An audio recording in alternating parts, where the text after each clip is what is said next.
નમસ્કાર. ચાલો જઈએ ઇતિહાસના એ પાના પર જ્યાં મહાભારતનું મહાયુદ્ધ શરૂ થવાની બસ તૈયારી જ હતી. કુરુક્ષેત્રના મેદાનમાં યુદ્ધ પહેલાંની એ રાત્રે હવામાં તલવારોનો રણકાર નહોતો, પણ એના કરતાં પણ વધારે ભયંકર તણાવ હતો.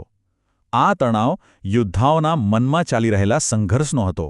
સાચે જ આ એ રાત હતી જ્યારે વફાદારી, ધર્મ અને મિત્રતાની સૌથી મોટી પરીક્ષા થવાની હતી. તો સવાલ એ છે કે એ રાત્રે ખરેખર બંને સેનાઓમાં ચાલી શું રહ્યું હતું? કારણ કે જુઓ, સાચી લડાઈ તો તીર ચાલ્યા પહેલાં જ શરૂ થઈ ગઈ હતી. એ લડાઈ જે યોદ્ધાઓના મનમાં અને એમના દિલમાં લડાઈ રહી હતી. ચાલો સૌથી પહેલાં કૌરવોની છાવણીમાં ડોક્યું કરીએ. બધા મોટા મોટા યોદ્ધાઓ ભેગા થયા છે. સેનાના સુપ્રીમ કમાન્ડર પિતામહ ભીષ્મના આદેશની રાહ જોઈ રહ્યા છે. પણ ત્યાં કંઈક એવું થયું જેની કોઈએ કલ્પના પણ નહોતી કરી. અને બસ આટલા શબ્દોએ તો કૌરવોની છાવણીમાં જાણે આગ જ લગાવી દીધી. પિતામહ ભીષ્મનો આદેશ, એક એવો આદેશ જેણે મહાન યોદ્ધા કર્ણને યુદ્ધમાંથી જ બહાર ફેંકી દીધો.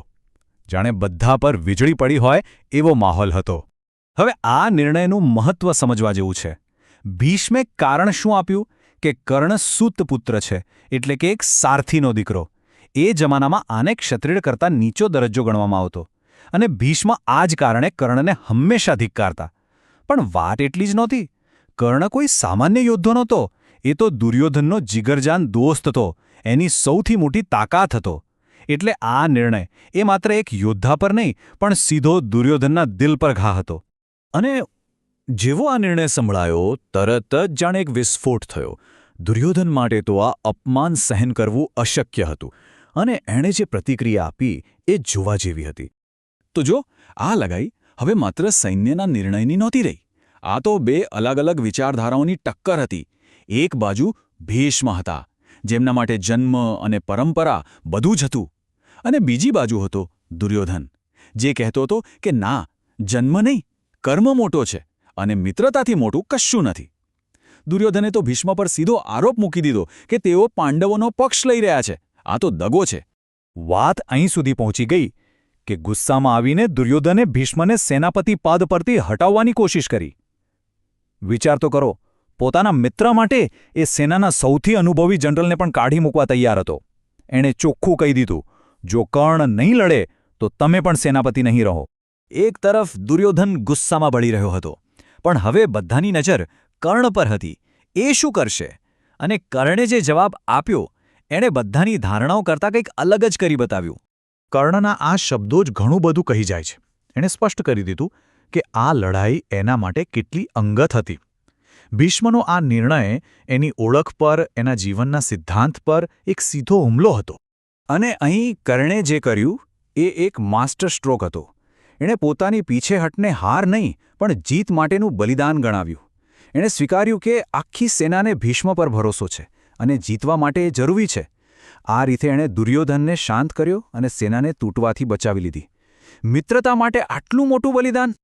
તો આ હતી કૌરવોની છાવણીની હાલત. રાજકારણ, ગુસ્સો, સિદ્ધાંતોની લડાઈ. પણ હવે ચાલો રણભૂમિની બીજી બાજુ જઈએ, પાંડવોની છાવણીમાં.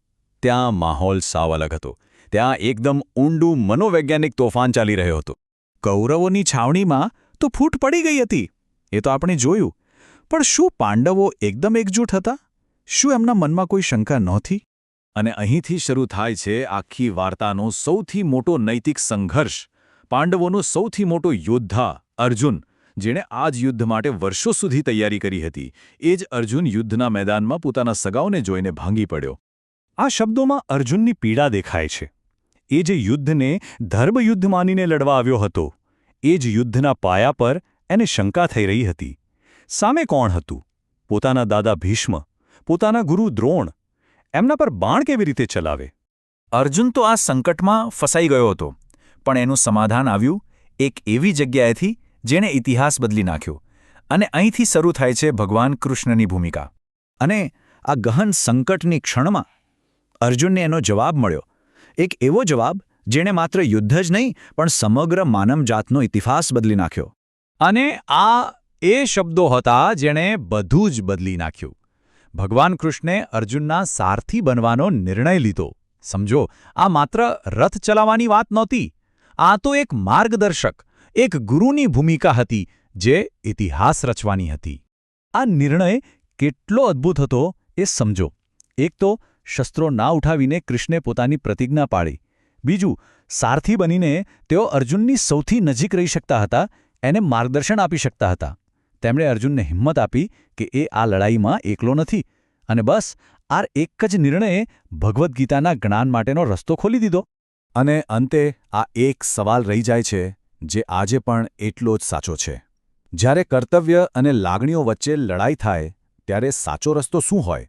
આખી વાત આપણને ધર્મ, વફાદારી અને બલિદાન પર વિચાર કરવા મજબૂર કરે છે. આ જ એ રાત હતી જેણે આવનારા મહાવિનાશની દિશા નક્કી કરી દીધી. એક એવી રાત જ્યાં દરેક નિર્ણય લાગણીઓ અને સિદ્ધાંતોની કસોટી પરથી પસાર થયો હતો. આભાર.